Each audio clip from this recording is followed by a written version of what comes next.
கிறிஸ்துவுக்குள் பிரியமானவர்களே, இயேசு கிறிஸ்துவின் வல்லமை உள்ள நாமத்தினால் இந்த மாலை பொழுதில் நான் உங்களை வாழ்த்துகிறேன். கர்த்தர் அன்புள்ளவராயிருக்கிறார். சங்கீதம் 146 வசனம் 7 இப்படியாய் சொல்லப்படுகிறது: அவர் ஒடுக்கப்படுகிறவர்களுக்கு நியாயம் செய்கிறார், பசியாயிருக்கிறவர்களுக்கு ஆகாரம் கொடுக்கிறார், கட்டுண்டவர்களை கர்த்தர் விடுதலையாக்குகிறார் என்பதாய் சங்கீதம் பதிவு செய்கிறது. அன்பான தேவஜனமே, கர்த்தர் ஒடுக்கப்படுகிறவர்களை விசாரிக்கிறார், நியாயம் செய்கிறவராயிருக்கிறார்.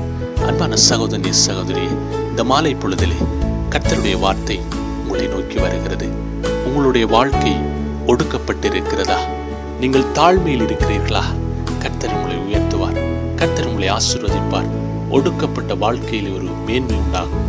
அன்பான சகோதரி சகோதரி, கர்த்தர் உண்மை உள்ளவராயிருக்கிறார்.